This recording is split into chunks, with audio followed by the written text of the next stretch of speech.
Hello, this is Mike Holler, MPG Mike, and welcome to installment 4 of your basic MPG online training course.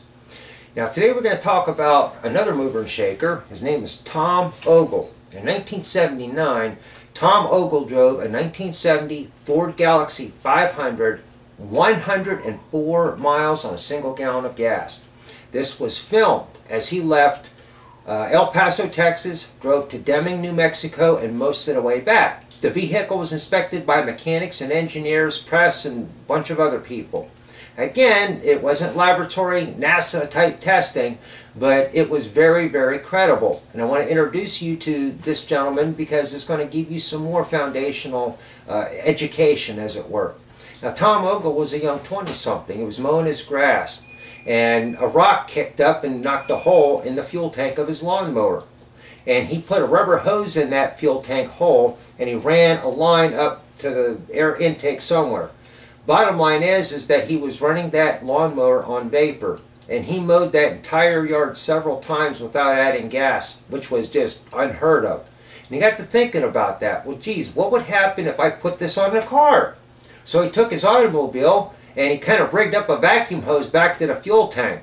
And he couldn't get it above, it's sometimes 35 miles an hour at the most, and other times 15 miles an hour.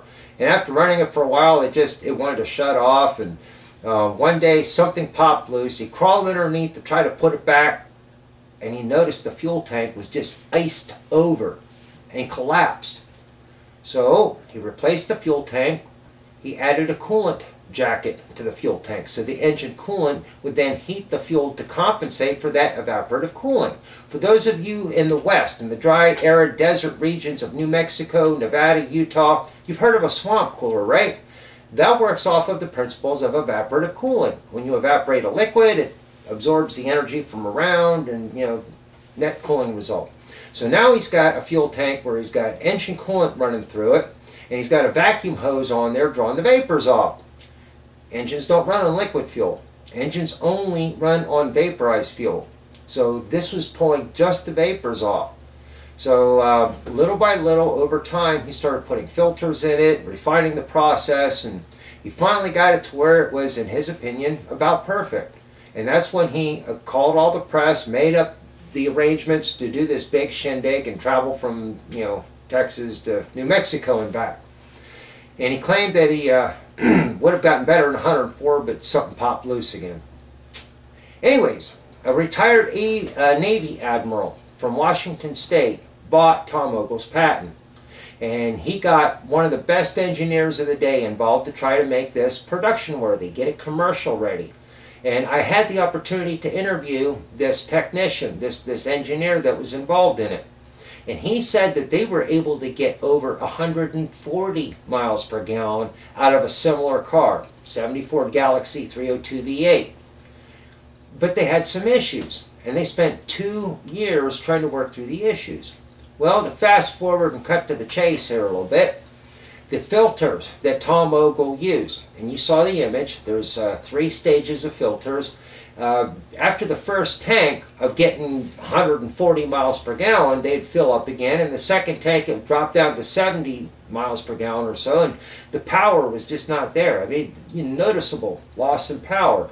By the third tank, the thing was getting barely drivable, and then by the fourth tank, it really was not drivable. And the only solution that they could come up with was replace these filters every time you filled the tank. Well, you're going to spend the big bucks on a super duper fuel economy system to save money. Well, when you have to buy these expensive filters every time you fill up with gas, that kind of offsets your savings, right? This company wound up selling retrofit fuel injection systems. So Tom Ogle's patent just kind of went quietly by the wayside. But it incorporated a few rather important design aspects. First of all, there's multi-stage filters. Today's gasoline is made up of heavy stuff like dodecane and real light stuff. And in the wintertime, you'll see pentanes, but traditionally it's 6 to 12 carbon molecules plus lots of additives, detergents, stabilizers, oxidizers, and there's stuff that just doesn't evaporate very well, and that's what was clogging up the filters. But nevertheless, these filters enabled Tom to run the engine on a very, very dry fuel vapor. Liquid fuel doesn't burn. And the process of spraying fuel into the intake manifold, which is what our fuel injection systems do, is spraying a liquid. If you can take an injector and hold it up and spray it on your hand and your hand gets wet, that's because it's in a liquid form. So Tom was able to produce a very dry vapor, and that's what helped him to get that high fuel economy. If you remember from a week ago, we talked about Charles Pogue. Those spiraling chambers that you saw in the diagram was alternating exhaust and fuel. And the exhaust would come in, spiral around, come out, go to the other one, spiral around, then go back into the exhaust system. The fuel would come in this side, spiral around, vaporize, go to the other side, spiral around, vaporize some more, get mixed with additional air. There's more to that, and I will get to that in a later lesson. It's going to be intriguing, educational, and very valuable for you to know, I believe. Nevertheless, I think that gives you a little further understanding of what makes fuel economy work. Thank you for watching this video, and we'll see you in 3 days.